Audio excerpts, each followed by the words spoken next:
Hello दोस्तों, hi tech classes के इस नई वीडियो में आप सभी का एक बार फिर से स्वागत है। तो दोस्तों, इस वीडियो में हम क्लास 10th के एनसीईआरटी के प्रश्नावली 1.2 के प्रश्न 3 को सोल्व करेंगे। ठीक है, अगर आपने अभी तक प्रश्न 1 और प्रश्न 2 नहीं देखा तो उसका लिंक मैंने डिस्क्रिप्शन में दे दिया है, वहाँ से जाकर आप देख सकते हैं। तो प्रश्न 3 है, अभाज्य गुणनखंड विधि द्वारा निम्नलिखित पूर्णांकों के HCF और LCM यानी कि महत्तम समावर्तक और लघुत्तम समावर्तक ज्ञात कीजिए। ठीक, इसमें 3 क्वेश्चन है, तीनों के हमें अभाज्य गुणनखंड विधि के द्वारा HCF और LCM ज्ञात करना है। तो फर्स्ट क्वेश्चन है, चलिए सोल्व करते हैं। क्वेश्चन नंबर फर्स्ट है,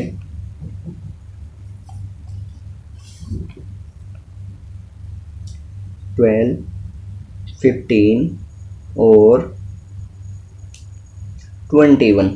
ठीक, तो पहले हम 12th का अभाज्य गुणनखंड करेंगे। तो 2 से हुआ 2 छिक्का 12, 2 तिया 6, अब ये होएगा 3 से, 3 एकम 3। ठीक, अब हम करेंगे 15 का,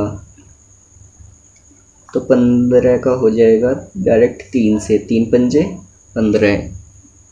अब होएगा ये 5 से, 5 एकम 5। अब हम करेंगे 21 का।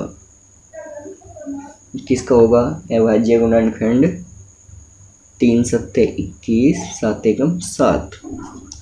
तो हमारा 12 का अभाज्य गुणनखंड 2 × 2 × 3, 2 × 2 × 3।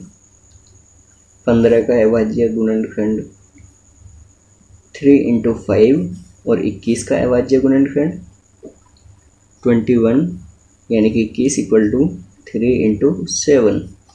ठीक, अब हमें निकालना है 12, 15 और 21 का HCF और LCM। तो चलिए निकालते हैं। 12, 15 और 21 का LCM मतलब लेस है मतलब लघुत्तम समावर्तक क्या होगा।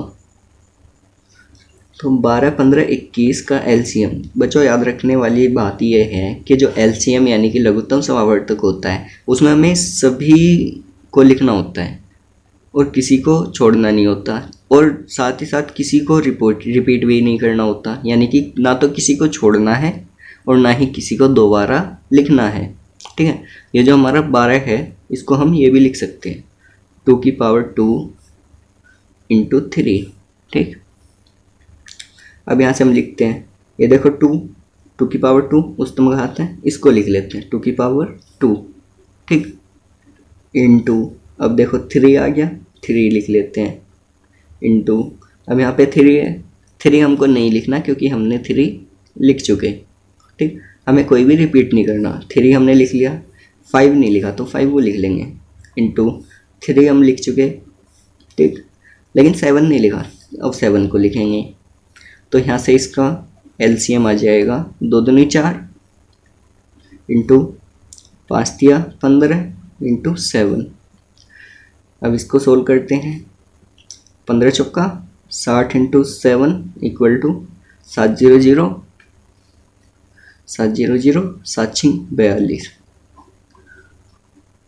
तो LCM तो इसका आ गया 420, किसका 12, 15 और 21 का LCM 420। अब निकालना है 12, 15 और 21 का HCF यानी कि महत्तम समावर्तक। बच्चों, महत्तम समावर्तक में क्या होता है, महत्तम समावर्तक में केवल वो ही टर्म लिखी जाती है जो कि तीनों में रिपीट हुई हो, यानी कि जो तीनों में आ रही हो। आप देख सकते हैं यहाँ पे ये जो 3 है ये 3 तीनों में है, तो हम केवल इसमें 3 लिखेंगे = 3। ये हो गया इसका मैथ है 3, क्योंकि 3 तीनों में ही आ रहा है, 12 में भी, 15 में भी, 21 में भी। लेकिन 2 हम देख रहे हैं कि 2 केवल 12 में है, 5 केवल 15 में है और 7 केवल 21 में है, तो हम इसको ना तो 2 को लिखेंगे, ना ही 5 को लिखेंगे, ना ही 7 को लिखेंगे, हम 3 को लिखेंगे, क्योंकि 3 जो है तीनों में आ रहा है। तीनों के अभाज्य गुणनखंड करने पर हमें तीनों में ही प्राप्त हुए, ठीक है, इसीलिए। तो ये हो गया हमारा HCF। इसी तरीके से हमें निकालना है। तो चलिए क्वेश्चन नंबर 2 सोल्व करते हैं। क्वेश्चन नंबर 2 है 17, 23 और 29। ये तो ऐसे हैं कि ये 17 से ही जाएगा, इसका अभाज्य गुणनखंड करेंगे तो ये 17 से ही होगा, 17 एकम 17। और 23 से ही होगा, 23 एकम 23। और 29 से ही होगा, तो 29 एकम 29, ठीक। इतना होने के बाद अब 17 का अभाज्य गुणनखंड 17 इंटू हम 1 कर सकते हैं, ठीक, क्योंकि हमें में से निकालना है। अब 23 का 23 इंटू 1, 29 का 29 इंटू 1। अब हमें निकालना है इसका LCM और HCF। तो 17, 23 और 29 का LCM क्या होगा? LCM वो होगा कि किसी को दोबारा लिखना नहीं है और किसी को छोड़ना नहीं है और किसी को लिखना नहीं है, ठीक। तो 17, 23 और 29, 17 इंटू 23 इंटू 29, ठीक। जब हम इसकी मल्टीप्लाई करेंगे, आप रफली कर लेना, मैं यहीं पे कर रहा हूँ, ठीक। 23 की 17 से 7 या 21, हासिल में 1, 7 या 21, हासिल में 2, 7 दूनी 14, 2 16, 1 या 3, 1 दूनी 2, ठीक। ऐसा आ गया 193।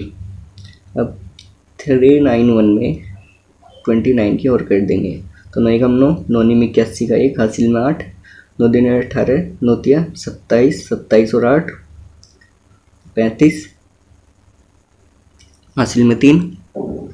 अब ये बचा 1 मिनट, 9 तिया 27, 27 और 8 35 इंटू 2 एकम 2, 2 निम 18, हासिल में 1, 2 तिया 6, 6 और 1 7, ठीक। आ गया समझ में?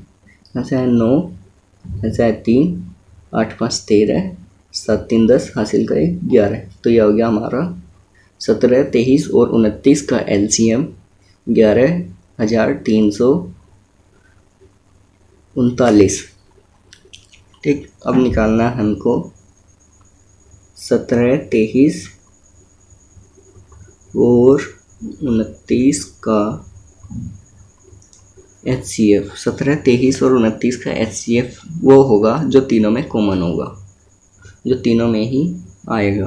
तीनों में क्या आ रहा है? 1, तो ये हो गया हमारा 1 इसका HCF, ये हो गया आंसर, ठीक। अब क्वेश्चन नंबर 3। तो क्वेश्चन नंबर 3 है 8, 9 और 25।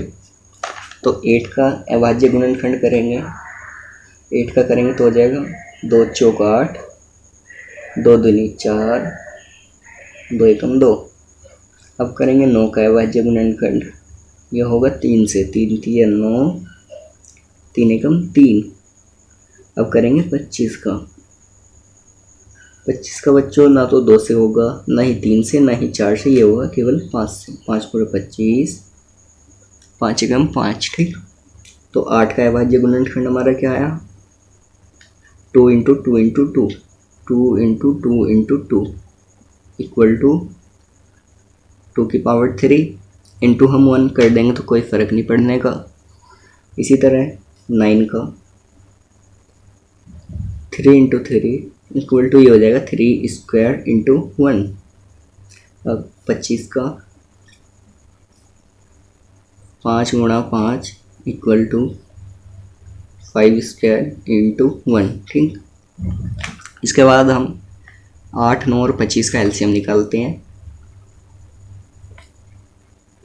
8, 9, 25 का एलसीएम हो जाएगा इसका जो तीनों में ही आ रहा हो और तीनों की उच्चतम घात, मतलब जो किसी को छोड़ना नहीं है और किसी को दोबारा लिखना नहीं है। तो इसमें हमारा 2⁻³ उच्चतम घात 2⁻³ लिख लिया इंटू 3²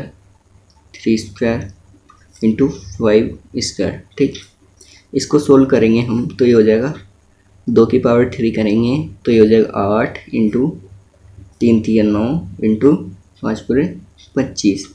इसकी गुणा करके 9 8 72, तो 72 इंटू 25। अब इसकी गुणा मैं करता हूँ, आप रफ में कर लेना। 72 इंटू 25, 5 दूनी 10, हासिल में 1, 7 पंजे 35 और 1 36, 2 दूनी 4, 2 सत्ते 14, 0 6 4 10, 4 4 8, ये हो गया 1। तो इसका जो 8, 9 और 25 का एलसीएम आया हमारा 1800। ठीक, अब निकालेंगे हम 8, 9 और 25 का HCF। तो 8, 9 और 25 का HCF हो जाएगा जो तीनों में एक कॉमन हो। तीनों में कॉमन क्या है? 1, तो 1 हमारा इसका HCF हो गया, यानी कि महत्तम समावर्तक। ठीक है बच्चों, इस वीडियो में केवल इतना ही। नेक्स्ट वीडियो में हम इसके क्वेश्चन नंबर 4, 5, 6, 7 यानी कि नेक्स्ट वीडियो में हम इस प्रश्नावली 1.2 को कंप्लीट कर देंगे। ठीक, तो नेक्स्ट वीडियो में 4, 5, 6, 7 ये सभी क्वेश्चन को मैं सोल्व करवाऊँगा। ठीक बच्चों, उम्मीद करता हूँ आप सभी को वीडियो पसंद आई होगी, तो इसे लाइक करना, चैनल को सब्सक्राइब करना और कमेंट करके बताना कि वीडियो कैसी लगी। ठीक, इसी के साथ मिलते हैं नेक्स्ट वीडियो में।